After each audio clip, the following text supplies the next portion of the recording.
కీర్తనల గ్రంథం 46వ కీర్తన మొదటి వచనం.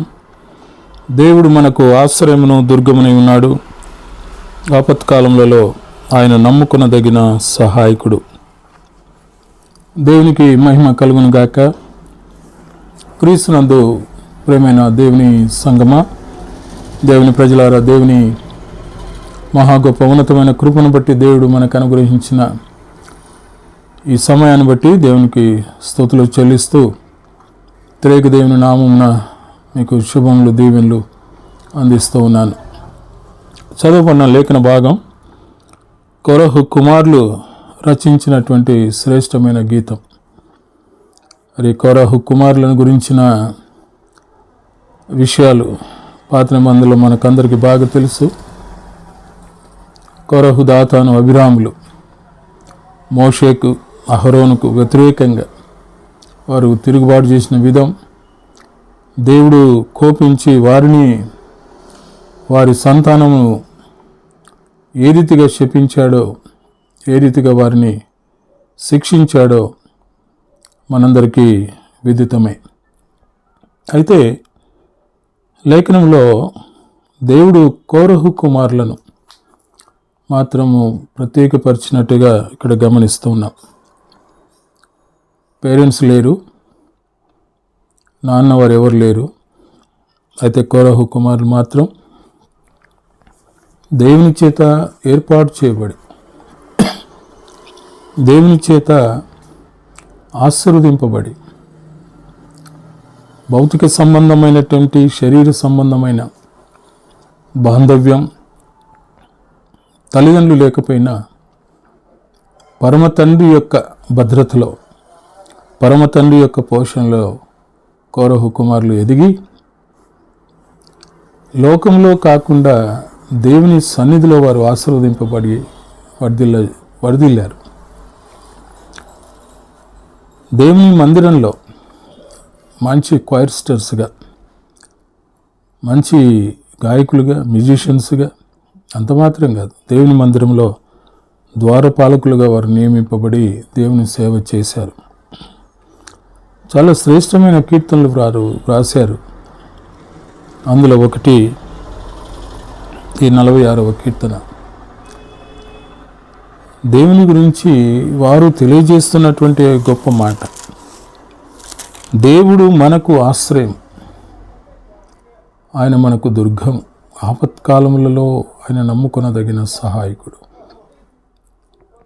సామాన్యంగా లోకంలో మన దగ్గర ఆస్తి ఉందంటే, ఐశ్వర్యం ఉందంటే, మనం లోకంలో కొద్దిగా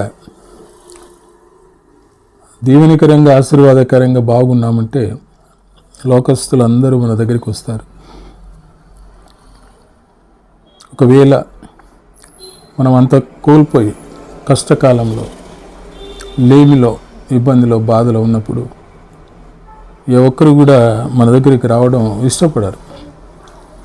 అందుకే పేదవాడు, ధనము లేనివాడు లోకస్తులందరికీ, లోకానికి దూరస్తుడేనట.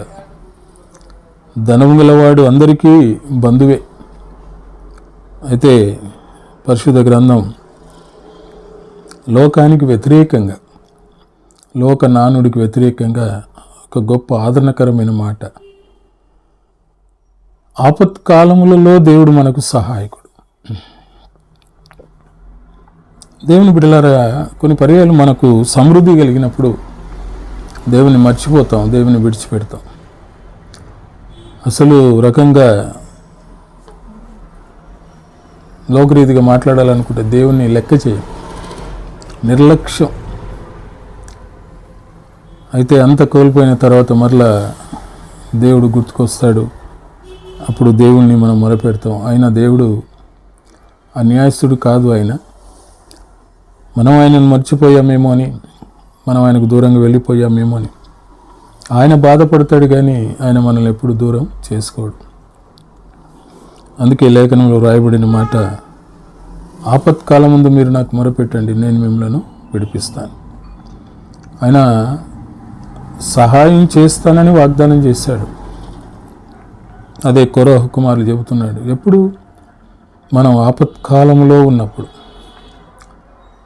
ఆయన గొప్ప సహాయకుడు. ఎటువంటి ఆపత్కాలం?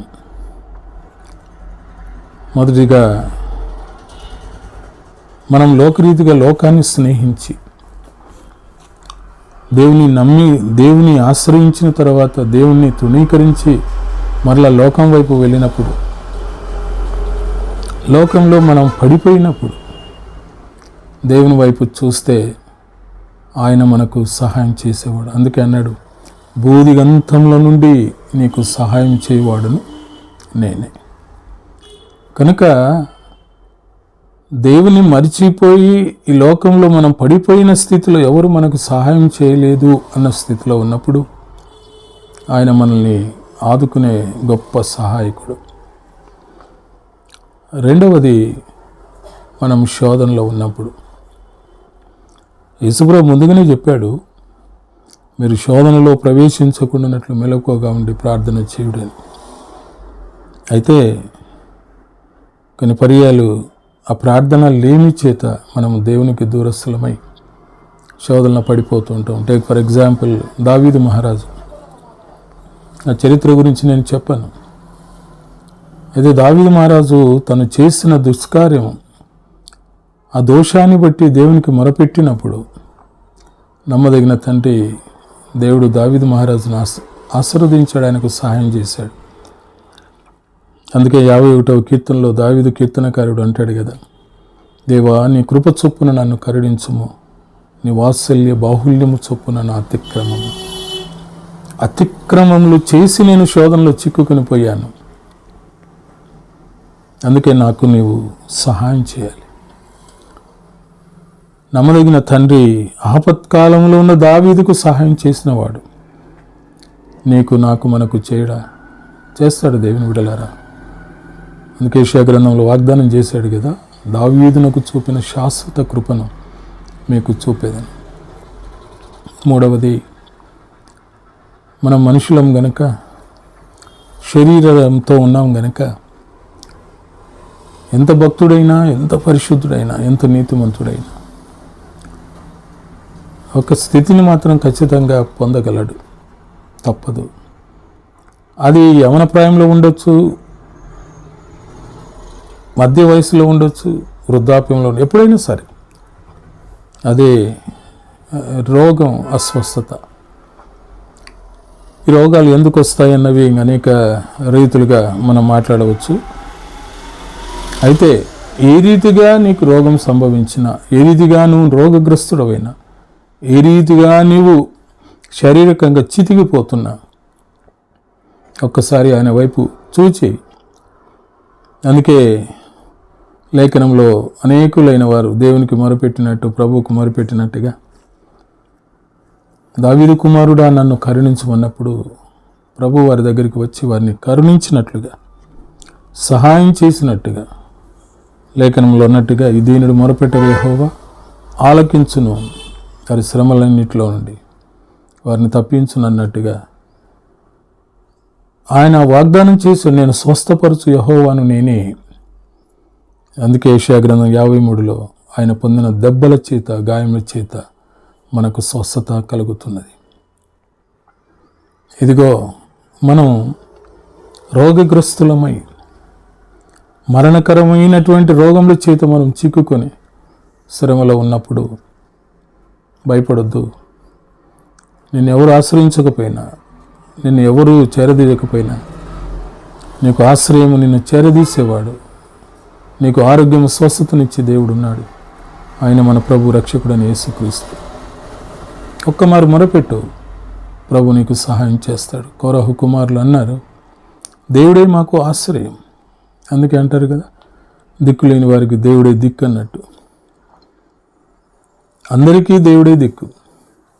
కోరహు కుమారులకు తల్లిదండ్రులు లేని ఆ కుమారులు దేవుని తండ్రిగా, తల్లిగా, సమస్తముగా కలిగి దేవుని మందిరంలో ఆశ్రయం పొంది దేవుని స్తుతించారు. అందుకే వారు అన్నారు, మా ఆశ్రయము దేవుడే, మా దుర్గము దేవుడే, మా సహాయకుడు దేవుడే. ఎప్పుడు? ఈ లోకంలో పడిపోయినప్పుడు, ఆయన మనకు సహాయకుడు. ఎప్పుడు శోధనలో మనం చిక్కుకున్నప్పుడు ఆయన మనకు సహాయకుడు. రోగముల చేత మనం నలిగిపోతున్నప్పుడు ఆయన మనకు సహాయకుడు.